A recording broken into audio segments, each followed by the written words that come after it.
Bonjour chers amis étudiants, je suis Dr Lobo, communicologue en sciences de l'information et de la communication. Je vais vous entretenir sur le sujet initiation aux médias sociaux. Ce sera le cours que Ce module, en cours d'enregistrement, sera diffusé à environ 3000 étudiants de l'Université virtuelle de Côte d'Ivoire. Parmi eux, Yao, étudiant en première année d'informatique. Les cours sont simplifiés et toujours disponibles parce qu'on reçoit les cours sous forme de fichiers, donc on peut les revoir autant qu'on veut. Comme lui, plus de 3000 étudiants suivent ces cours à distance. 25% d'entre eux vivent à l'intérieur du pays. À 59 km d'Abidjan, Yves est aussi étudiant à l'UVCI. Depuis son domicile à Bonoua, il accède à environ 9000 ressources d'enseignement et d'apprentissage disponibles sur la plateforme de formation. Cela à l'aide d'un kit d'accès à la connectivité disposant d'1 giga de volume Internet offert par l'université. Avec 200 francs, je vais sur la plateforme de l'université virtuelle et télécharge mes cours sous forme de fichier PDF et j'essaie de bosser jusqu'à ce que, à la fin de la semaine, arrive pour faire mes devoirs ensuite. Loin des amphithéâtres souvent combles, les cours sont dématérialisés. Place au numérique éducatif dans l'enseignement supérieur. 23 enseignants nationaux et 5 enseignants associés issus d'universités étrangères co-construisent les cours. Il n'y a pas que seulement les enseignants qui participent donc au process de formation. On a besoin d'accompagnateurs pédagogiques, qu'on appelle aussi les tuteurs. Et le tuteur est chargé de suivre ces devoirs-là. Est-ce que ces devoirs sont rendus à temps? Faire le bilan pour savoir qui sont ceux qui n'ont pas rendu les devoirs, pour pouvoir les relancer et savoir la cause principale donc, qui les a poussés à ne pas faire ces devoirs.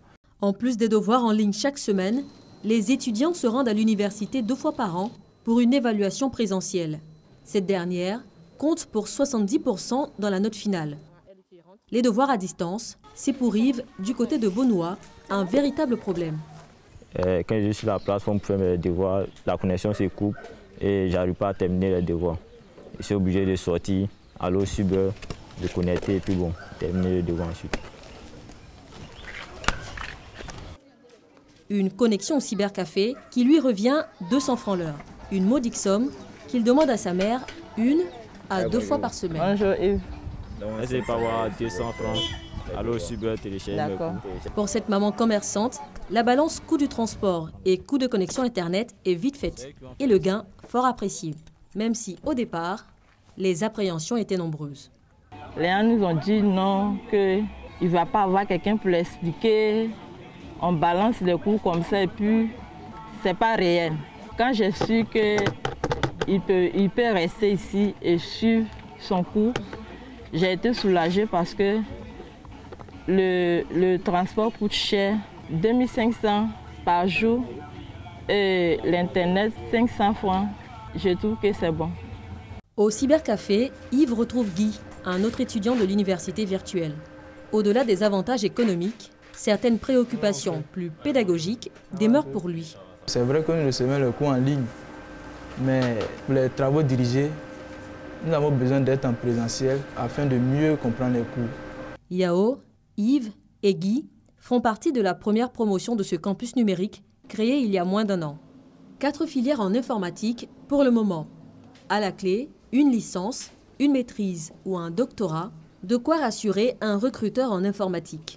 Cette université est crédible en termes de contenu de formation, qualité de formation aussi des étudiants qui sont formés. Aujourd'hui, au niveau du club des DSI, nous sommes environ 300 directeurs des systèmes d'information. Nous sommes prêts à recruter des étudiants diplômés de cette université.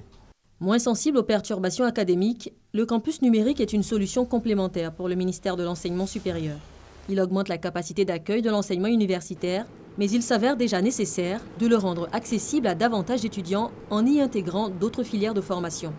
Nous devons être à même de mettre en place des formations pour les autres catégories, n'est-ce pas, de la population. Des formations pour peut-être les jeunes mécaniciens, des formations pour les paysans. Autre perspective en vue, la mise en place de structures légères dans les grandes villes afin de rapprocher l'université virtuelle de Côte d'Ivoire de la population estudiantine en continuelle croissance.